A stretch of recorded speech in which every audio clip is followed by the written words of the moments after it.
அந்த காலத்துல நம்ம எல்லாம் தனிமையா இருந்தோம்னா புக்கு படிக்கிற வழக்கம் இருந்தது. இன்னைக்கு எல்லாருடைய கையிலையும் தனிமையா இருக்கணும்னு ஆசைப்படுறோம். யாரும் வரக்கூடாது என் ரூமுக்கு, யாரும் என்ன டிஸ்டர்ப் பண்ணக்கூடாது. ஏன் தெரியுமா? நான் செல்போன் கையில வச்சிருக்கிறேன். இன்னைக்கு செல்போன் வந்ததுனால ஒவ்வொருத்தரும் தனிமைப்படுத்தப்பட்டிருக்கிறார்கள். அது நல்ல விஷயம்தான். பசித்திரு, தனித்திரு, விழித்திரு. வள்ளல் பெருமான் சொன்னாரோ இல்லையோ அது எல்லாருமே ஃபாலோ பண்றோம், நடக்குது. எல்லாரும் சாப்பிடுறது கிடையாது. பீஸா பர்கரோட நிப்பாட்டிக்கிறோம்.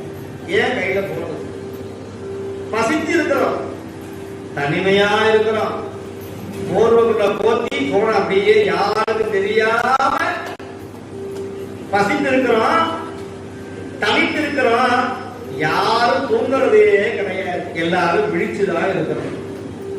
அதனால பல திருடங்களுக்கெல்லாம் எப்படா இவங்க தூங்குவாங்கன்னு பார்த்து காலையில 6 மணிக்கு வந்து திருடலாம்.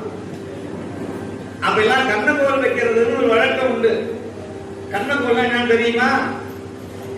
அண்ணன் விட்ட வீட்டுல கண்ணை வைக்காது. கண்ணம் என்னன்னு தெரியுமா? நம்ம தெரிஞ்சுக்கிறதுல அது நம்ம என்ன பண்ண போறோம்? கண்ணை வைக்கிறதுனா திருட வர்றதுக்கு முன்னாடியே அந்த வீட்டை நோட்டமிட்டு ஒரு கரியில இந்த இடத்துல இத்தனை மணிக்கு போனா இவன் தூங்குவான், இது சாமி ரூமு, இது பீரோ ரூம்னு முன்னாடியே உங்களை வந்து நோட்டமிட்டு ஒரு கறிக்கோட்டையில மார்க் போடுறது. அதுக்கு பேரு கண்ணம்னு பேரு.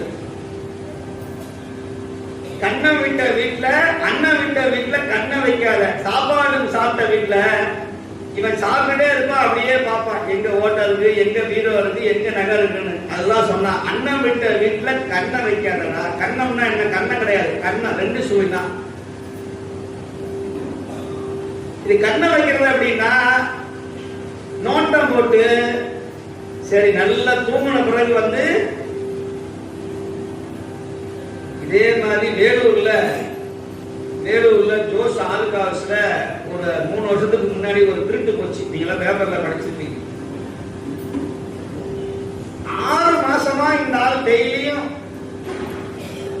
நேரா சிவன் கோயிலுக்கு போய் ஒரு சூடத்தை கொளுத்தி வச்சுட்டு நெத்தி நிறைய ஊதி பூசிட்டு, அப்பா நான் திருட்டுக்கு போறேன், போலீஸ்காரன் கல்ல ஆம்படப்படாது அப்படின்னு நினைச்சிட்டு நேரா போய் சத்தம் இல்லாம ஓட்ட போட்டு ஒரு 6 மாசம் கழிச்சு அந்த ஓட்ட வழியா உள்ள நுழைஞ்சு ஒரு 5-6 கிலோ தங்கத்தை எல்லாம் கொண்டு போய் அதை உருக்கி அதை கட்டியா மாத்தி வித்து அதனால கண்டுபிடிக்கவே முடியல. ஸ்காட்லாந்தை விட அறிவுபூர்வமான காவல்துறை நம்முடைய தமிழக காவல்துறை. என்னடா இப்படி ஒரு சவாலா இருக்கு? என்னடா இது 6 மாசம் ஓட்ட போட்டிருக்கிறான், இவ்வளவு ஜனம் வர இடத்துல பஜார்ல அப்படின்னு சிசிடிவி கேமராவெல்லாம் பார்க்கும் பொழுது முகமூடி போட்டிருக்கிறான். ஆனா என்னாச்சு? அவனுடைய கெட்ட நேரம் என்னன்னா அவன் கழுத்துல போட்ட ருத்ராட்ச அவனை காட்டி கொடுத்துருச்சு. சிவபெருமான் எந்த அளவுக்கு உதவி செய்தாரோ அவரே கொடுத்தவனே பறித்து கொண்டாடின்னு இவன் கழுத்துல போட்ட ருத்ராட்சத்தை கண்டுபிடிச்சு இவரை பிடிச்சி அவனை அடிக்கலாம் செய்யல. இப்பா ஒரு உண்மையை சொல்லு, எப்படி இப்படி சத்தம் வராம 6 மாசமா இவ்வளவு பெரிய கிட்டத்தட்ட ஒரு 6 அடி சிமெண்ட் காங்கிரீட் சிமெண்ட ஏதாவது ஒரு ட்ரில் மிஷினே வளைஞ்சு போகுமே, நீ எப்படி உடைச்ச? ஐயா சாமி அதெல்லாம் ஒண்ணும் இல்லைங்க, நான் திருவண்ணாமலைக்கு போய் சாமி கும்பிடுவேன், என் வாழ்க்கையில வருமானமே இல்ல, அண்ணாமலையார் தான் சொன்னாரு. இந்த மாதிரி அண்ணாமலையார் சொன்னாரு நீ போய் திருடு, உனக்கு ஆபத்தே வராதுன்னு சொன்னார். அட பாவி, திருட்டு தொழிலுக்கு அண்ணாமலையார் அவன் சொல்றான் என்னை விட பெரிய பெரிய திருடன்னா அங்கதான் சாமி இருக்கா கோயில் பக்கத்திலேயே அப்படின்னு. இல்லையா? நம்மளை விட பெரிய பெரிய ஆளாங்க இருக்கு. படே படே ஆசாமிலாம் அங்கதான் இருக்கு. திருவண்ணாமலை உட்கார்ந்தா காசு, எழுந்தா காசு, நின்னா காசு. முன்னாடி உட்கார்ந்து அண்ணாமலையார போய் பார்க்கணும்னு போன வாரம் லண்டன்ல இருந்து நம்முடைய அன்பர்கள் எல்லாம் போனாங்க. ஒவ்வொரு ஆளுக்கும் 10,000 ரூபாய் வாங்கிட்டான். நான் அடிக்கடி சொல்லுவேன், பழனி மண்டலத்துல மட்டும்தான்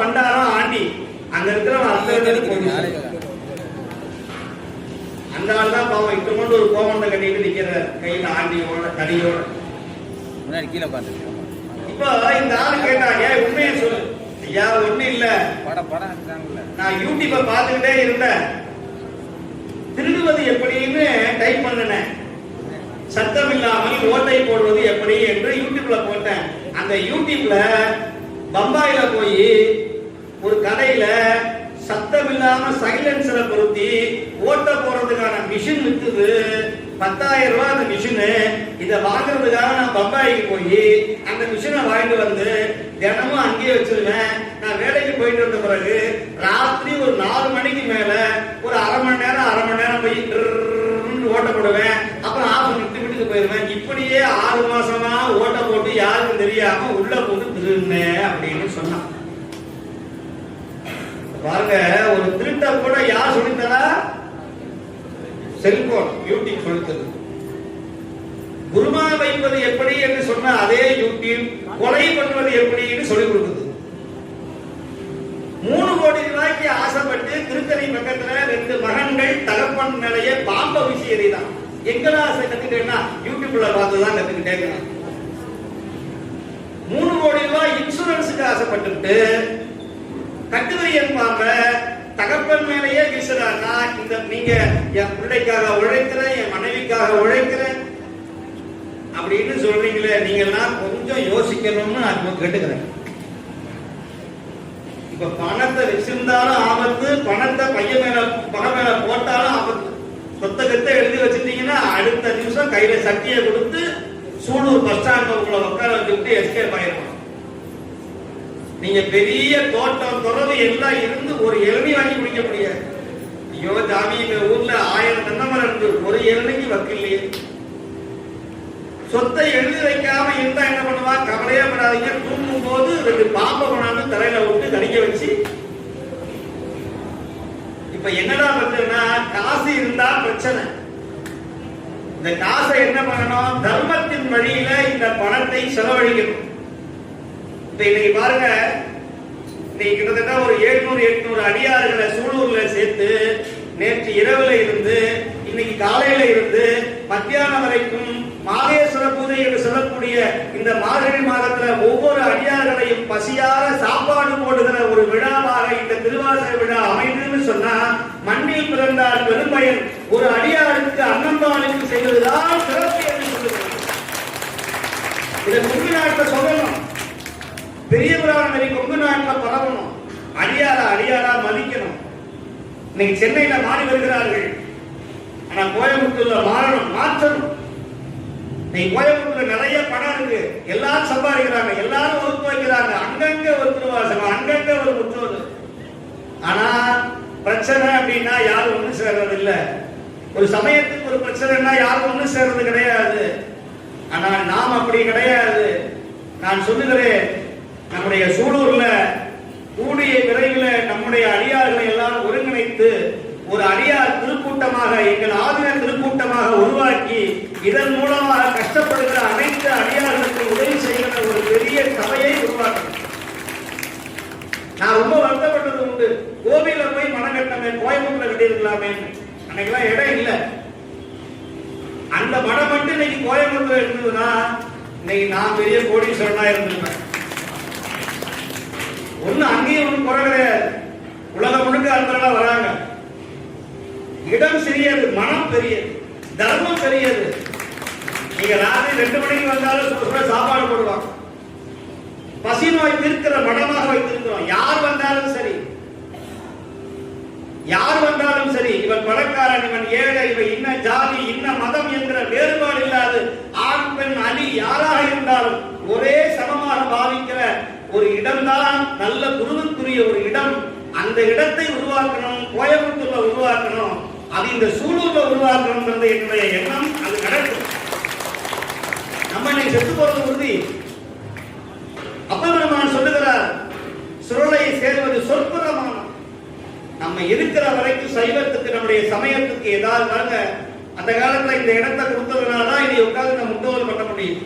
இந்த கருப்பராயர் கோயில்ல இந்த இடத்தை மண்டபம்னு ஒதுக்கணும்னா